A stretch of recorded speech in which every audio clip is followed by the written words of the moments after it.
ਸਿੱਧੇ ਜੇ ਬੰਦੇ ਆ ਪਿੰਡੋਂ ਹੀ ਆ। ਮੈਨੂੰ ਕਰੋਨਾ ਦੇ ਬਾਰੇ ਦੱਸ ਦੇ ਹੁੰਦਾ ਕੀ ਹੈ। कोरोना एक बीमारी है, ਮੈਂ ਨਹੀਂ ਸੁਣੀ ਤੇ ਨਾ ਮੈਂ ਵੇਖੀ ਤੇ ਨਾ ਮੈਨੂੰ ਪਤਾ ਹੈ ਬਿਮਾਰੀ ਹੈ। ਕੋਈ ਅੱਜ ਤੱਕ ਵੇਖਿਆ ਜੇ ਮਰਿਆ ਕਰੋਨਾ ਨਾਲ। इतने बंदे मर रहे हैं, आप ਮੈਨੂੰ भी ਤਾਂ देखते हैं। ਮੈਨੂੰ ਤਾਂ ਕੁੱਤੀ ਨਹੀਂ ਦਿਸੀ ਪਿੰਡ 'ਚ। ਰੂੜੀ ਤੇ ਕੁੱਤੀ ਲੱਗੀ ਫਿਰ ਤੁਸੀਂ ਮਾਸਕ ਨਹੀਂ ਪਾਇਆ ਮਾਸਕ ਉਹ ਕੀ ਹੁੰਦਾ ਯਾਰ, ਜਿਹਦੇ ਨਾਲ ਮੂੰਹ ਕਵਰ ਕਰੀਦਾ। ਓਏ ਉਹ ਤਾਂ ਅੱਲਾ ਬੰਦਿਆ ਮੱਝਾਂ ਦੇ ਮੂੰਹ ਤੇ ਚੜਾ ਦੇਣੇ ਚੱਬੂ ਵੀ ਮੱਝਾਂ ਕਿਸੇ ਦਾ ਨੁਕਸਾਨ ਨਾ ਕਰਨ। जी मैं इस टाइम एक गांव में मौजूद हूँ और ये आप देख सकते हैं कि लोग किस तरह काम कर रहे हैं, और यहाँ पे कुछ लोग मुझे खेलते हुए भी दिखाई दे रहे हैं। आओ चलते हैं, इनसे बात करते हैं और कोरोना के बारे में पूछते हैं कि देखो ये सर के साथ सर मिला के बैठे हुए हैं, और इनसे ये भी पूछते हैं कि इस खेल का क्या नाम है। जी अस्सलाम वालेकुम। वालेकुम सलाम। क्या हाल चाल है सर? अल्लाह पाक का ठीक, आप सुनाएं। क्या नाम क्या है आपका सर? मेरा नाम अजहर महमूद है। अजहर महमूद है। तो अजहर साहब आप क्या करते हैं? मैं टेक्निकल कॉलेज में टीचर हूँ। अच्छा, तो आपको पता नहीं है कि कोरोना और कोरोना में जो है ना वो घर में रहना, और आप जो है ना ये देखें दोस्तों के साथ खेल रहे थे। बस फारग बैठे थे, तो जब फारग हैं तो फिर क्या करना है, दोस्तों के साथ बैठ के गपशप भी लगानी है। देखे ना, कोरोना का मसला चल रहा है, हमें पता है, लेकिन हमारा ईमान है कि जब तक इंसान अल्लाह पे यकीन रखे तो उससे इंशाल्लाह कुछ भी नहीं होगा। नहीं, ये अल्लाह पे यकीन रखना और बीमारी से बचना ये दोनों चीजें अलग नहीं है। देखे ना, वो नबी करीम सल्लल्लाहु अलैहि वसल्लम ने फरमाया है कि अगर बीमारी आ जाए तो आप वहाँ मौजूद रहें, वहाँ से निकले ना। अगर आप निकलेंगे तो वो हदीस के खिलाफ हो जाएगा। तो अजहर साहब आप गांव से कहीं जाते हैं? हाँ, जाते हैं, बिल्कुल। किधर जाते हैं? शहर जाते हैं? तो आपको पता है कि वहाँ पे कहाँ कहाँ से लोग आते हैं और उनको कोरोना है या नहीं, और आप दूसरे दोस्तों के साथ बैठ के उनको भी बांटेंगे? शहरों में लोग आते हैं, हमें पता है। देखें, गवर्नमेंट कह रही है कि कोरोना है, ठीक है। हम सोशल मीडिया पे भी सुन रहे हैं, फेसबुक पे देख रहे हैं, ट्विटर पे देख रहे हैं, व्हाट्सएप पे मुस्लिम स्टेटस देख रहे हैं कि कोरोना है। लेकिन मैंने आज तक ना अपने किसी फैमिली मेंबर में, ना किसी दोस्त से, ना किसी बहुत पाकिस्तान में किसी भी दोस्त से मैंने नहीं सुना कि भाई हमारे किसी रिलेटिव को कोरोना हुआ है। अजहर साहब, ये खुडिया खास जो है यहाँ से एडजेसेंट ही है, वहाँ पे जो एक फेमस डॉक्टर हैं, डॉक्टर सईद साहब, सुना है कि उनको भी कोरोना हुआ है, और काफी लोगों ने बताया कि उनको कोरोना हाँ, वायरस बिल्कुल। कल शाम टाइम मैंने खबर सुनी है, लेकिन जब तक किसी चीज को इंसान खुद जाके ना देखे, कंफर्म ना करे, सुनी सुनाई बातों पे मैं अमल नहीं करता। तो आप यूं कह सकते हैं कि जो गवर्नमेंट स्टैटिस्टिक्स बता रही है वो सारे झूठे हैं, इतने लोगों को कोरोना नहीं हुआ। बिल्कुल। कुछ चीजें आप पढ़े लिखे हैं, आपने एमएससी की हुई है। हाँ, मैंने बीएससी की हुई है। तो आप ये बात को ठुकरा रहे हैं कि गवर्नमेंट झूठ बोल रही है, कोरोना है ही नहीं। देखिए ना, सोशल मीडिया पे ऐसी खबरें आ रही हैं। मैंने एक तहरीर भी पढ़ी है, उसमें लिखा हुआ है कि एक ये वर्ल्ड गेम है। अच्छा। पूरी दुनिया की एक यूं समझे कि ड्रामा रचाया जा रहा है, किस लिए? अवाम को डराने के लिए। अच्छा अजहर साहब, आप ये बताएं कि आप टीवी कितना देखते हैं? मैं टीवी शादो नजर देखता हूँ, बस न्यूज जो है ना वो जियो न्यूज चैनल जो सब्सक्राइब किया हुआ है, उसके बाद उर्दू पॉइंट देखते हैं, उसके अलावा काफी और चैनल मोबाइल पे देखते हैं। वो सारे झूठ बोलते हैं। मीडिया तो 99.9% झूठ बोलता है। तो अजहर साहब, आपको पता है कि ये मीडिया एक अहम सतून है स्टेट का, तो आप सीधा सीधा इल्जाम लगा रहे हैं कि ये सारा झूठा। मेरे ख्याल में क्योंकि सबसे बड़ा ब्लैक मिरर मीडिया है। अच्छा, हाउ यू कैन से?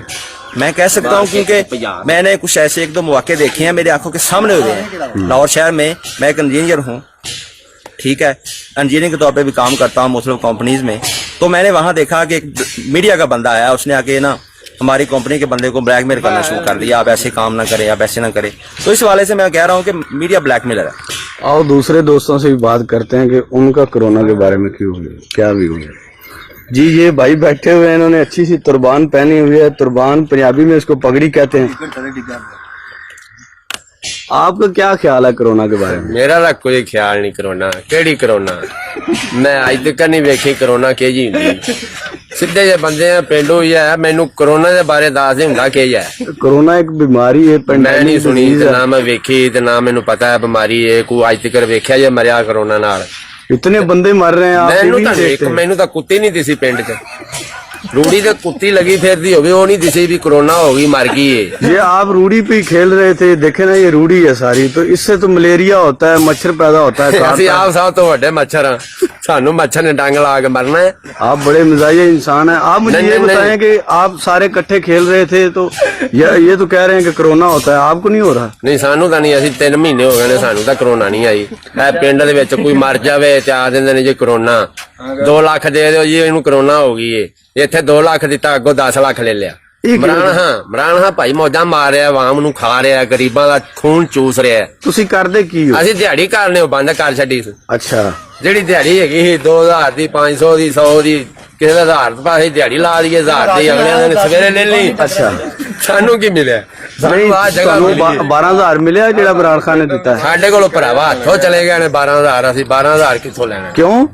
ਸਾਨੂੰ ਦਿੱਤਾ ਹੀ ਕੁਛ ਨਹੀਂ, ਨਾ ਕੋਈ ਨਹੀਂ, ਹੱਥੋਂ ਕਿਵੇਂ ਚਲੇ ਗਏ? ਪੀਣ ਨੂੰ, ਨਾ ਕੋਈ ਰੋਟੀ, ਨਾ ਪਾਣੀ। ਜਿਹੜਾ ਕਮਾਣੇ ਆ ਖਾ ਲੈਂਦੇ। ਅੱਛਾ, ਤੁਸੀਂ ਕਿਹਾ ਕਿ ਇਮਰਾਨ ਖਾਨ 2-2 ਲੱਖ ਰੁਪਇਆ ਲੈ ਰਿਹਾ ਮਰੀਜ਼ਾਂ ਕੋਲ, ਇਹ ਕੀ ਕਹਾਣੀ? ਮਰੀਜ਼ਾਂ ਨੂੰ ਦੇ ਕੇ 2 ਲੱਖ ਤੇ ਅਗਲੇ ਘਰ ਕੋਲੋਂ, ਪਾਕਿਸਤਾਨ ਤੋਂ ਬਾਹਰੋਂ ਆਵਾਮ ਕੋਲੋਂ, ਲੋਕਾਂ ਕੋਲੋਂ, ਪਾਸੇ ਦੀਆਂ ਹੁਕੂਮਤਾਂ ਕੋਲੋਂ 2 ਲੱਖ ਦਿੱਤਾ, ਗਰੀਬ ਨੂੰ 10 ਲੱਖ ਲੈ ਲਿਆ। ਸਾਡਾ ਬੰਦਾ ਕਰੋਨਾ ਨਾਲ ਮਰ ਗਿਆ। ਕਿਸੇ ਨੂੰ ਵੇਖਿਆ ਤੁਸੀਂ ਦਿੱਤਿਆਂ ਜਾਂ ਉਹਨਾਂ ਨੂੰ ਮਿਲੇ ਹੋਣ? ਕਈਆਂ ਨੂੰ ਦਿੱਤੇ ਸੂ, ਕਿਵੇਂ ਕੋਈ ਕਈਆਂ ਨੂੰ ਦੱਸੋ? ਲੈ ਸੂ। ਦੱਸੋ ਨਾ ਵੀ ਫਲਾਣੇ ਬੰਦੇ ਨੂੰ ਮਿਲਿਆ। ਚਲੋ ਫਲਾਣੇ ਬੰਦੇ ਨੂੰ ਮੈਨੂੰ ਮਿਲਿਆ ਹੈ। ਯਾਰ ਇਹ ਤਾਂ ਸਾਹਮਣੇ ਝੂਠ ਮਾਰੀ ਜਾ ਰਹੇ ਨੇ। ਮੈਂ ਤਾਂ ਤੈਨੂੰ ਆਖਣਾ ਹੀ ਹੈ ਵੀ ਉੱਥੇ ਜਿਹੜਾ ਮਰ ਜਾਂਦਾ ਹੈ, ਆਪਦੀ ਆਈ ਨਾਲ ਉਹ ਕਰੋਨਾ ਨਾਲ ਮਰ ਗਿਆ ਜੀ। 2 ਲੱਖ ਦਿੱਤਾ ਤੇ 10 ਲੱਖ ਲੈ ਲਿਆ। ਸਾਡਾ ਪਾਕਿਸਤਾਨੀ ਮਰ ਗਿਆ ਜੀ ਕਰੋਨਾ ਨਾਲ, ਸਾਨੂੰ ਇੰਨੀ ਮਦਦ ਦਿਓ ਜੀ, ਇੰਨੀ ਇੰਜ ਕਰੋ। ਉਹ ਕਿੱਧਰ ਗਈ ਚਲੀ ਕੁੜੀ ਵੀ ਮਦਦ? ਗਰੀਬਾਂ ਵਾਸਤੇ ਆ ਜੀ, ਭਿੱਖਾ ਦੀ ਆਪ ਜਾਂਦਾ। ਅੱਛਾ, ਕੁਰਸੀ ਤੇ ਭਾਇਆ ਨੇ ਉਹ ਕੁੜੀਆਂ ਤੇ ਸਾਨੂੰ ਖਾਧੀ ਤੁਹਾਡੇ ਖਿਆਲ 'ਚ ਲਾਕਡਾਊਨ ਹੋਣਾ ਚਾਹੀਦਾ ਕਿ ਨਹੀਂ? ਲਾਕਡਾਊਨ ਤਾਂ ਛੱਡ ਕੇ ਮੈਂ ਆਵਾਮ ਨੂੰ ਮਾਰ ਦੇਣਾ ਚਾਹੀਦਾ, ਜਿਹੜੇ ਗਰੀਬ ਗੁਰਬਤ ਹੈ ਨਾ, ਲਾਲ ਕਰ ਦੇਣਾ ਚਾਹੀਦਾ। ਤੇ ਇਮਰਾਨ ਕੱਲੇ ਨੂੰ ਕੁਰਸੀ ਤੇ ਬਾ ਦਿਓ ਬਸ। ਅੱਛਾ, ਇਹਦਾ ਕੰਮ ਹੀ ਇਹ ਆ, ਜਦੋਂ ਦਾ ਆਇਆ ਸ਼ੈਤਾਨੀ ਕੰਮ ਇਹਨੇ ਕਰਨਾ ਹੈ। ਬੈਠਾ ਹੈ, ਇਹਨੂੰ ਨਹੀਂ ਕਰੋਨਾ ਪਈ, ਸਾਨੂੰ ਦੱਸੋ ਤਾਂ ਸਹੀ ਇਹਨੂੰ ਕਰੋਨਾ ਪਈ? ਨਹੀਂ, ਪਈ। ਉਹ ਬੜੀ ਇhtiyat ਕਰਦਾ ਤੁਹਾਡੇ ਤਰ੍ਹਾਂ, ਇਸ ਤਰ੍ਹਾਂ ਖੇਡਦਾ ਨਹੀਂ। ਅੱਛਾ, ਕੋਈ ਬਿਮਾਰੀ ਨਹੀਂ ਹੈ? ਮੈਂ ਨਹੀਂ ਸਮਝਦਾ ਕਿਸੇ ਕਰੋਨਾ ਸ਼ਰੋਨਾ ਨੂੰ। ਕੁੜੀ 35 ਸਾਲ ਮੇਰੀ, 36 ਸਾਲ ਮੇਰੀ ਉਮਰ ਹੋ ਗਈ, ਅੱਜ ਤੱਕ ਮੈਂ ਨਵਾਜ਼ ਸ਼ਰੀਫ ਦੇ ਦੌਰ 'ਚ, ਸ਼ਹਬਾਜ਼ ਸ਼ਰੀਫ ਦੇ ਦੌਰ 'ਚ, ਬੇਨਜ਼ੀਰ ਦੇ ਦੌਰ 'ਚ ਮੈਂ ਕਰੋਨਾ ਨਹੀਂ ਵੇਖੀ। ਇਹਨੇ कोरोना किथों लैन दी है? किड्डा को यार ये बीमारी का नाम है, इसमें इमरान खान का क्या चक्कर है? इमरान खान आए कोरोना आमनी से, अगे पीछे कोरोना नहीं आई यार। ये बीमारी है अल्लाह की तरफ से आती है, इसमें इमरान खान का क्या तरफ? अल्लाह ने पहले क्यों नहीं खिलाई? एडे एडे वड्डे शैतान आए रहे ने, उदों कोरोना क्यों नहीं आई? होनी आमनी सी। अच्छा ये गेम नु की आंदे ने? इन्हू आंदे ने 12 टैनी। अच्छा 12 टैनी। हाँ। ते तुसी मास्क नहीं पाया? मास्क वो की हुंदा है यार जिंदे नाल मुंह कवर करी दा। ओए ओ तां अल्लाह बंदिया मज्जां दे मुंह ते चढ़ांदे ने चब्बू, भी मज्जां किसे दा नुकसान ना करन। चब्बू की हुंदा है? चब्बू ये हुंदा है भी मुंह ढक्या जांदा, चल भी ये पट्ठे ना खाण, सानू भी ढकना जे, रोटी खाण तो भी बंद। अच्छा हर शह खाना पीना साडा भी बंद कर दो, जेडे घर दाने पैने 4 मन घेरी तो भी लै जाण। अच्छा यार नहीं, मास्क तो इस गलों पाना है कि एक दूजे कोलों बीमारी ना फैले, तुहानू निक्ष आवे। ਅੱਜ ਤੱਕ ਤੈਨੂੰ ਦੱਸਿਆ ਕਿਸੇ ਕੁੱਤੀ ਨੂੰ ਵੀ ਨਹੀਂ ਕਰੋਨਾ ਹੋਈ ਤੇ ਬੰਦੇ ਨੂੰ ਕਿੱਥੋਂ ਹੋਵੇ? ਜੇ ਕੋਈ ਮਰ ਗਿਆ ਆਪਦੀ ਆਈ ਨਾਲ, ਵਿਚਾਰੇ ਦੀ ਘਟੀ ਲਿਖੀ ਹੋਣੀ, ਇਹਦੀ ਕਿਸਮਤ ਹੀ ਹੋਣੀ ਤੇ ਉਹਨੂੰ ਜੀ ਕਰੋਨਾ ਹੋ ਗਈ। ਗੁਰਬਤ ਨਾਲ ਬੜੇ ਮਾਰਦੇ ਪੈਣਗੇ ਕਰੋਨਾ। ਇਹ ਬਸ ਭੁੱਖਣ ਵਾਲੀ ਆਵਾਮ ਮਾਰੀ ਜਾਂਦੇ ਨੇ, ਡਰਾ ਡਰਾ ਕੇ ਮਾਰੀ ਜਾਂਦੇ ਨੇ ਤੇ ਉਹਨਾਂ ਕਰੋਨਾ ਆ ਗਈ ਜੀ ਸਾਰੀ ਆਵਾਮ। ਤੇ ਤੁਸੀਂ ਟੀਵੀ ਨਹੀਂ ਵੇਖਦੇ? ਅਸੀਂ ਟੀਵੀ ਨੂੰ ਕੀ ਕਰਨਾ ਹੈ? ਕਰੋਨਾ ਹੋਵੇ ਤੇ ਵੇਖੀਏ, ਤੇ ਜ਼ਰੂਰ ਕਰੋਨਾ ਹੋਵੇ ਤੇ ਟੀਵੀ ਵੇਖਣੀ ਹੈ। ਨਾ ਕਰੋਨਾ ਸਾਨੂੰ ਪਤਾ ਹੋਵੇ, ਇੱਥੇ ਅਸੀਂ ਫਰੋਲਨੇ ਆ ਨਾ ਜਗ੍ਹਾ ਕਿਤੇ ਕਰੋਨਾ ਲੱਭਦੀ ਸਾਨੂੰ ਦੱਸੋ ਨਾ ਕਰੋਨਾ ਹੁੰਦੀ ਕੀ ਜੀ? यार कोरोना एक बीमारी ਦਾ ਨਾਂ ਹੈ ਜਿਹੜੀ ਇੱਕ ਦੂਜੇ ਤੋਂ ਫੈਲਦੀ ਹੈ ਔਰ ਉਹਦੇ ਨਾਲ ਲੋਕ ਇਹ ਬੜੇ। 100 ਬੰਦਾ ਖੜਾ ਹੈ, ਇਹਨਾਂ ਚੋਂ ਕਿਸੇ ਨੂੰ ਵੀ ਨਹੀਂ ਹੈਗੀ। ਅੱਛਾ ਇਹ ਤੁਹਾਨੂੰ ਕਿਵੇਂ ਪਤਾ ਹੈ ਕਿ ਇਹਨਾਂ ਨੂੰ ਨਹੀਂ ਹੈਗੀ? ਸਾਨੂੰ ਪਤਾ ਹੈ ਵੀ ਨਹੀਂ ਹੈਗੀ, ਪਤਾ ਹੋਵੇ ਇਹਨੂੰ ਕਰੋਨਾ ਹੈ, ਉਹ ਡਿੱਗਦਾ ਪਿਆ ਹੋਵੇ, ਮਰਦਾ ਪਿਆ ਹੋਵੇ ਵੀ ਇਹਨੂੰ ਕਰੋਨਾ ਪੈ ਗਈ। ਨਹੀਂ ਕਰੋਨਾ ਜਿਹਨੂੰ ਹੁੰਦਾ ਉਹਦਾ ਤਾਂ ਸਾਹ ਨਹੀਂ ਆਉਂਦਾ, ਉਹਨੂੰ ਸਹੀ ਤਰ੍ਹਾਂ ਸਾਹ ਦੇ ਇੱਥੇ ਕਈ ਦਮੇ ਵਾਲੇ ਲੱਗੇ ਫਿਰਦੇ ਨੇ, ਉਹਨੂੰ ਵੀ ਕਰੋਨਾ ਹੈ। ਜਿਹਨੂੰ ਸਾਹ ਦੀ ਬਿਮਾਰੀ ਉਹਨੂੰ ਵੀ ਕਰੋਨਾ ਹੈ। ਜਿਹੜੇ ਸਿਗਰਟਾਂ ਮੇਰੇ ਤਰ੍ਹਾਂ ਚੂਸਦੇ ਨੇ ਉਹਨੂੰ ਵੀ ਕਰੋਨਾ ਹੈ। ਇਹ ਚੂਸੀ ਜੀ ਸਿਗਰਟ ਚੂਸਣ ਵਾਲਾ ਹੀ ਹਿਸਾਬ ਬਣਿਆ ਪਿਆ ਸਾਡਾ, ਉਹ ਖੂਨ ਚੂਸਦਾ ਪਿਆ ਸੀ, ਸਿਗਰਟ ਦਾ ਚੂਸੀ ਜੰਨੇ। ਕੌਣ ਖੂਨ ਚੂਸਦਾ ਪਿਆ? ਰਾਣਾ ਜਦ ਦਿਹਾੜੀ ਮਿਹਨਤ ਬੰਦ ਹੋਈ ਪਈ, ਰੋਟੀ ਪਾਣੀ ਰਿਜ਼ਕ ਜਿਹੜਾ ਰੋਟੀ ਪਾਣੀ ਕਮਾਉਣਾ ਉਹ ਸਾਡਾ ਬੰਦ ਕਰ ਛੱਡਿਆ ਤੇ ਅਸੀਂ ਕਿੱਥੋਂ ਆ ਕੇ? ਤੁਹਾਡੇ ਬੱਚੇ ਕਿੰਨੇ? ਸਾਡੇ ਬੱਚੇ ਆ ਸਮਝ ਲਓ ਸਾਰੇ ਹੀ। ਇਹ ਦੋਸਤ ਕੋਲ ਪੁੱਛਨੇ ਆ ਕਰੋਨਾ ਦੇ ਬਾਰੇ, ਇਹ ਕੀ ਕਹਿੰਦੇ ਨੇ? ਹਾਂਜੀ अस्सलाम वालेकुम। ਵਾਲੇਕੁਮ ਸਲਾਮ ਜੀ। ਮੇਰੇ ਵੀਰ ਦਾ ਕੀ ਨਾਮ ਹੈ? ਸ਼ਬੀਰ ਅਹਿਮਦ। ਸ਼ਬੀਰ ਅਹਿਮਦ ਸਾਹਿਬ। ਤੇ ਕਰੋਨਾ ਦੇ ਬਾਰੇ ਤੁਹਾਡਾ ਕੀ ਖਿਆਲ ਹੈ ਸਰ? ਇਹ ਮੇਰਾ ਮਸਾਇਆ ਹੈ ਬੁੱਢਾ ਮਾਛੀ, ਇਹਨੂੰ ਤਾਂ ਨਹੀਂ ਹੋਇਆ ਤੇ ਮੈਨੂੰ ਕਿੱਥੋਂ ਹੋ ਜਾਣਾ? ਤੇ ਤੁਸੀਂ ਇਕੱਠੇ ਰਹਿੰਦੇ ਹੋ? ਅਸੀਂ ਮਸਾਇਆ ਤੋਂ ਇਹ ਵੀ ਪੱਠੇ ਵਾੜਦਾ ਤੇ ਮੰਮੀ ਦਾਤਰੀ ਲੈ ਲੈਣਾ ਤੇ ਉਧਰ ਚਲਾਏ ਨਾ ਵੱਢ ਲਿਆ ਤੇ ਸਾਨੂੰ ਕਿੱਥੋਂ ਹੋਣਾ ਕਰੋਨਾ? ਕਿ ਕਰੋਨਾ ਦਾ ਇੱਕ ਦੂਜੇ ਕੋਲੋਂ ਟ੍ਰਾਂਸਫਰ ਹੁੰਦਾ ਹੈ ਤੇ ਅਸੀਂ ਸਲਾਮ ਹੀ ਨਹੀਂ ਕਹਿਣਾ ਲੈਂਦੇ ਤੇ ਹੁੰਦਾ ਕਾਹਦਾ ਸਾਨੂੰ? ਤੇ ਦੂਰੋਂ ਯਾਦ ਆ ਸਲਾਮ ਅਲੈਕਮ ਭਾਈ ਜਾਨ ਸਲਾਮ ਨਹੀਂ ਲੈਣਾ ਤੇ ਚਾਹੁੰਦੇ ਨਾਲ ਤੇ ਤੁਸੀਂ ਇੱਥੇ ਇਕੱਠੇ ਮੂੰਹ ਦੇ ਮੂੰਹ ਨਾਲ ਅੱਛੇ ਉਹ ਕਿਹੜਾ ਫੁਲਕੜਾ ਮਾਰੀ ਖੜਾ ਸਾਡੇ ਉੱਤੇ ਕਰੋਨਾ ਕੋਈ ਨਹੀਂ ਹੈਗਾ ਨਹੀਂ ਇੱਥੇ ਕੋਈ ਨਹੀਂ ਜਾਂਦੇ ਨੇ ਆ ਸਹੀ ਜਵੇ ਨੂੰ ਚੁੱਕ ਲਗਾਏ ਨੇ ਅੱਛਾ ਕਰੋਨਾ ਕੌਣ ਚੁੱਕ ਕੇ ਲਾਇਆ ਨੇ ਆਂਦੇ ਨੇ ਮੀਡੀਆ ਵਾਲੇ ਆਏ ਤੇ ਫਲਾਣਾ ਟਿਮਰਾ ਪੁਲਿਸ ਆਈ ਹੈ ਇਹ ਉਹ ਮੀਡੀਆ ਵਾਲੇ ਚੁੱਕਦੇ ਨੇ ਹਾਂ ਮਰੀਜ਼ਾਂ ਨੂੰ ਅੱਗੋਂ ਪੁਲਿਸ ਆ ਜਾਂਦੀ ਮਾਸ਼ਾਅੱਲਾ ਅੱਛਾ ਐਵੇਂ ਦੱਬ ਦਬਾੜੇ ਮਾਰੀ ਜਾਂਦੇ ਆ। ਅੱਛਾ ਹਾਂ ਚਲੋ ਠੀਕ ਹੋ ਗਿਆ